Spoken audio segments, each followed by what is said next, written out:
Hmm? Ah, I thought I heard something. This place draws few visitors, I fear. And who might you be?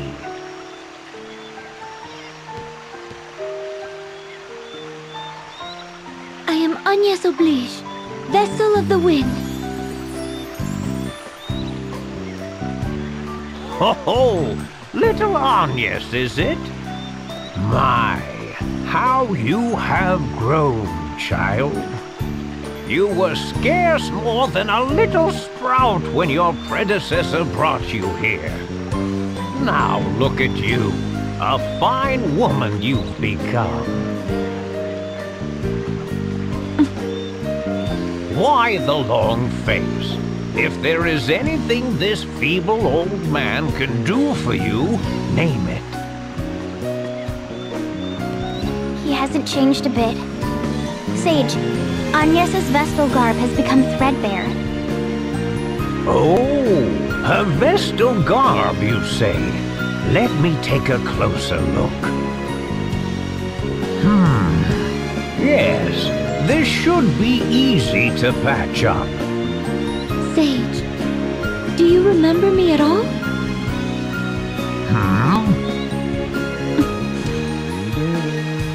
Yes, I remember you well. This is the third time, after all. But perhaps you might call it the first. Still, I remember you all too well. The third time? What do you... Of course.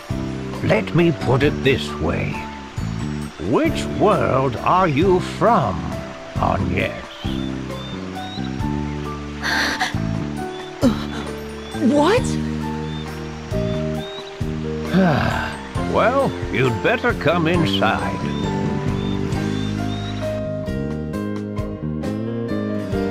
Now then, I was about to pour some tea for us, but I fear that this may not be the time for sitting quietly with a hot brew. Sage. Are you aware I was a founder of the organization that became the Duchy of Eternia? Yes. Then you know of Lord De Rosso? We do. And are you familiar with the circumstances that led Lord De Rosso and me to build that organization? Not to worry. Well then, Agnes. Yes. You must decide who is your most trustworthy ally. Then travel to the nearby cave with them.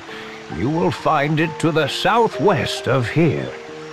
Once inside, I will tell you all I know. I will also give you your Vestal garb there. You should understand your situation better once we are done. I shall go on ahead. I would advise you to heed my words. You must bring only one ally with you. Your other companion should wait outside the cave. I shall see you soon.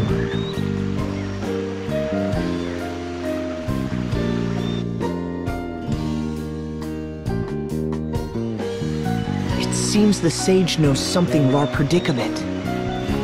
But why can only two of us go? Who knows what that old man is thinking? Who do you think I should choose? Well, I guess...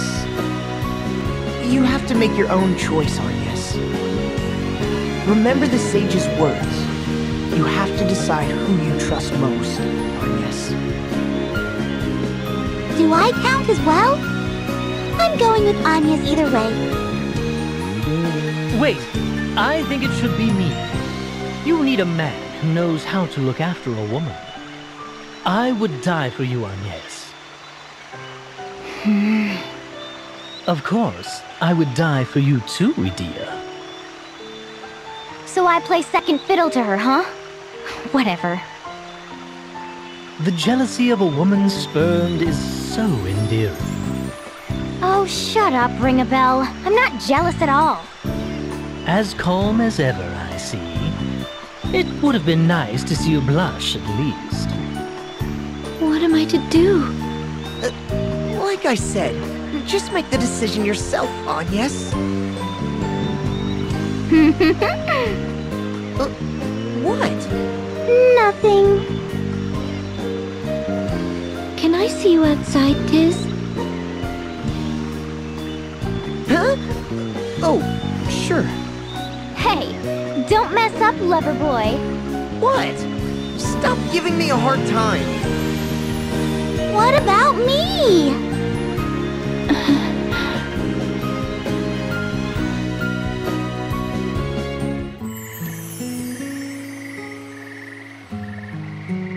So, what is it? Do you remember what I said to you right around the time we met, Tiz? I said I would like you to join me. Yes, I remember.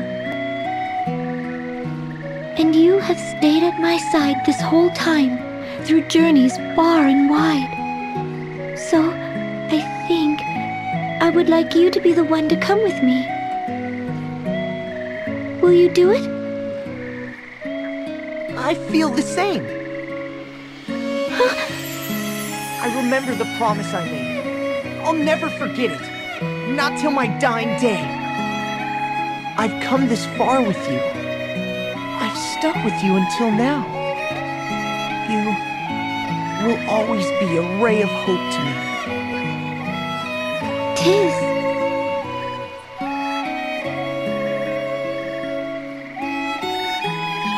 So, I guess what I'm trying to say is,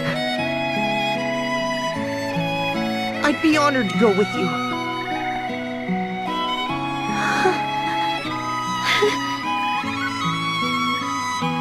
Thank you. It seems I have come to trust you more than any other since that day.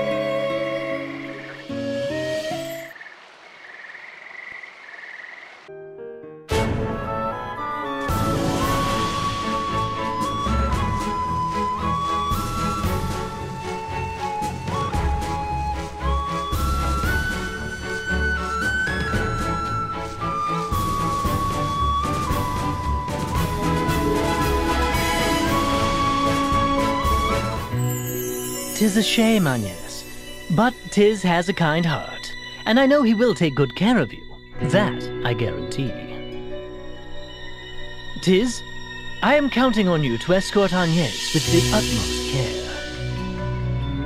I don't think he needs any advice from you, Ring-a-Bell. It's not fair! I thought I was your perfect partner, Agnes! And now you're leaving me behind? How could you? After all we've been through?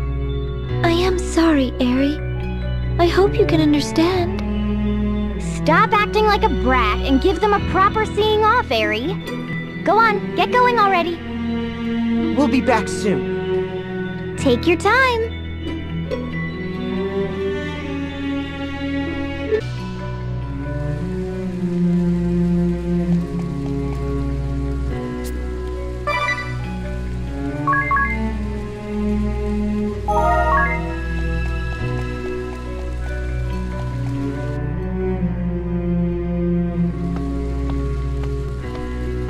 There you are. Ah, so this is the one you have chosen. I envy him. You make a fine pair. Were I 1,880 years younger, I would gladly have taken your hand in his stead, Agnes. 1,880? Yeah. Beside that, please tell what you know. Yes, that is why we have come to you, Sage. Do you understand what I meant when I said it was the first time we had met?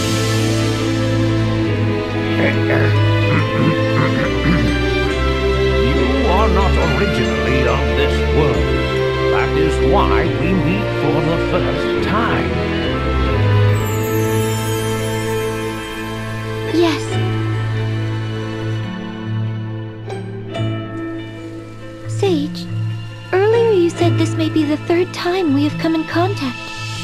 What did you mean by that? Your only memory of me is when you were brought here by the previous Vestal, correct, Agnes? That's right. I came with the Mother Vestal and Olivia when I was but a young girl. However, I have met another who looked exactly as you do now. What? It was a very long time ago. More than 1,800 years, in fact. 1,800 years?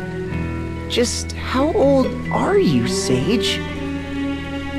Me? I have lived almost 1,900 years. 1,900 years?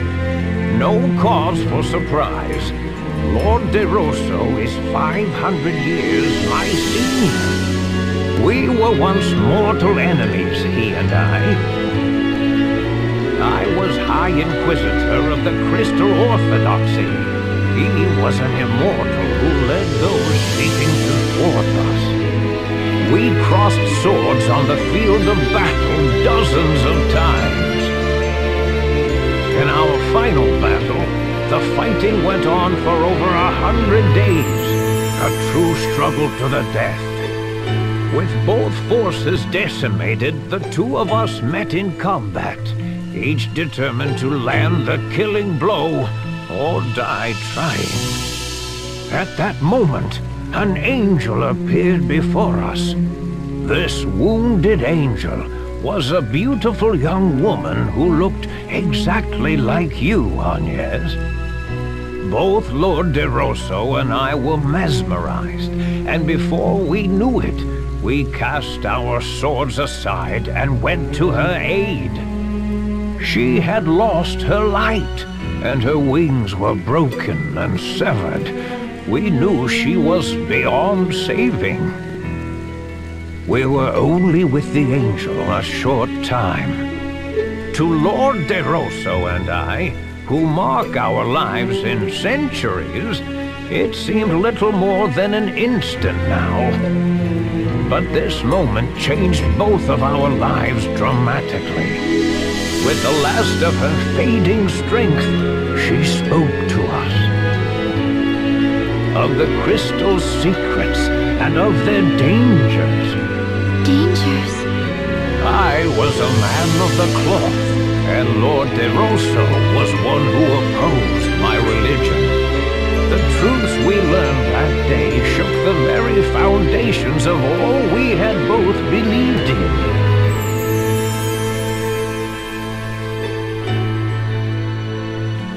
What did the angel tell you? The crystals have existed since well before both the Orthodoxy and the Old Faith. The Vestals do not draw the favor of the crystals by right. This title was merely given by those of the faith to ones who had this gift. Originally, it was thought that mankind should not come in contact with the crystals. Attitudes towards the crystals only changed among the people after the teachings of crystalism spread. What do you mean that we should not come in contact with them? Unleashing the power of the crystals without due care can destroy the borders, opening the door to the harrowing. There have been warnings about this since before recorded history. The angel confirmed there was truth to these warnings. What is this harrowing? I have spent the last 1,800 years trying to find out, but as yet I am still in the dark.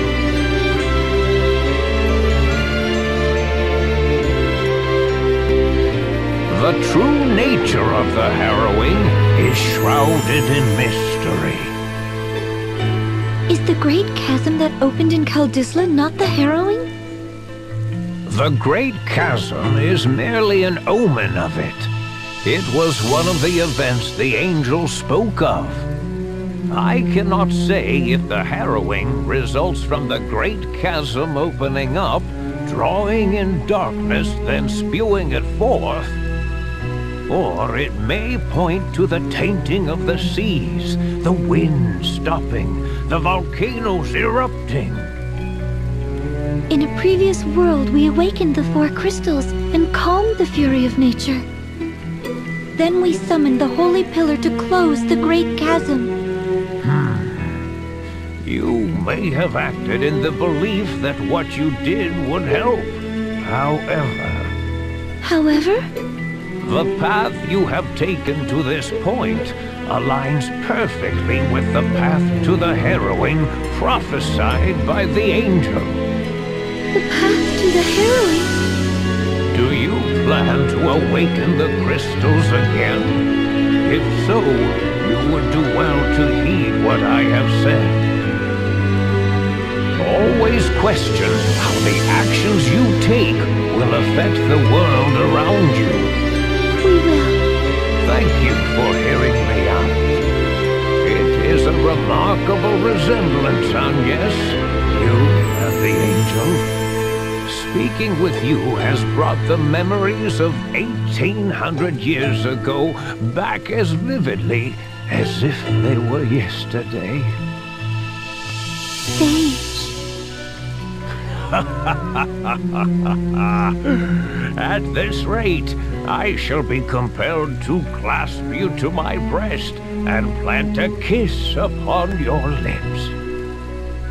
I shall now set forth on a journey. You have filled me with the passion of youth for the first time in many years. Why do you look upon me with such a piteous gaze? I may have lived 1900 years, but I am not ready to lay down and die yet. You two youngsters should go back to your friends. Here, I have repaired your vestal garb.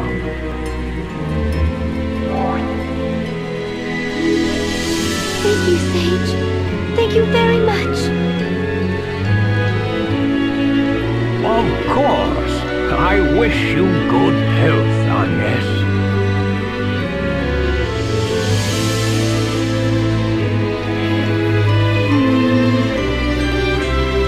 What do you think of the Sage's story, Tiz? To be honest, I'm even more confused than before. I have to agree. I get the feeling he has not told us the full story. But why would he leave us in the dark?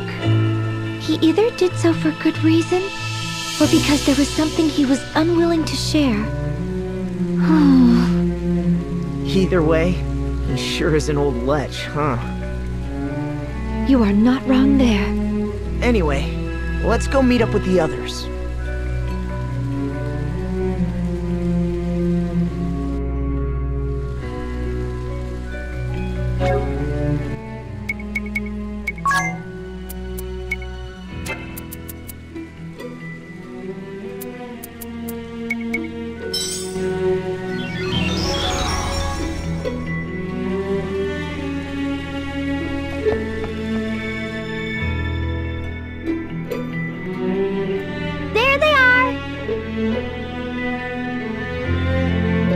Sorry for the wait. That old fart hasn't filled your head with strange thoughts, has he, Agnes? No need to worry, Aerie. Agnes had Tiz to look after her after all. Yeah, well... You two are quite the pair. I envy you. That's what the sage said. Did he now? I am not surprised. He and I did have a few things in common, to be sure.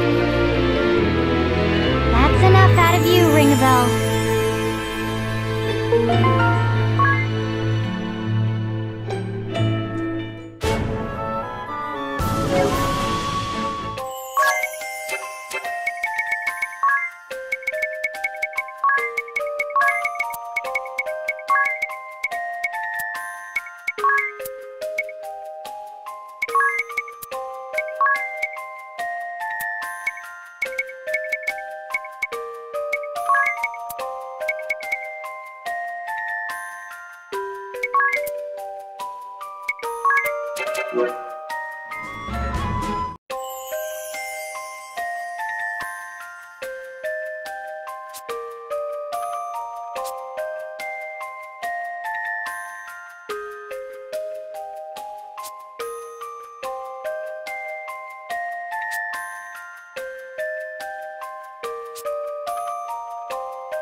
This crystal has also reverted.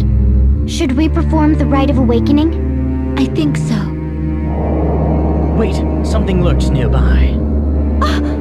That's Rusalka, the purveyor of doom! Another creature back from destruction! Here they come!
awaken the crystal before we are beset by more beasts! Of course.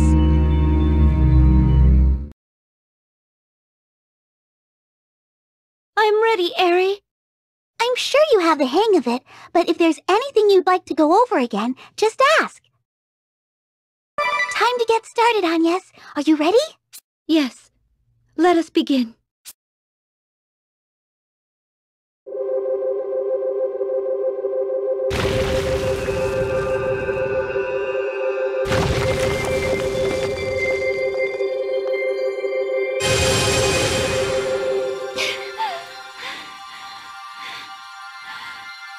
Not yet! Just a little longer!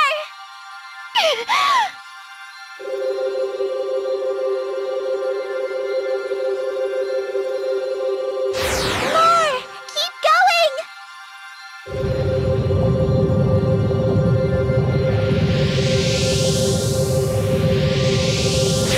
Still not enough! You can do this!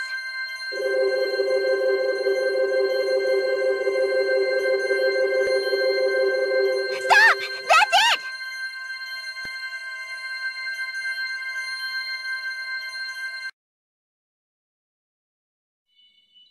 You did it! You awakened the crystal! Well done, Agnes! Have you checked your brooch, Eri? Yes, the water crest is lit. Phew. Good.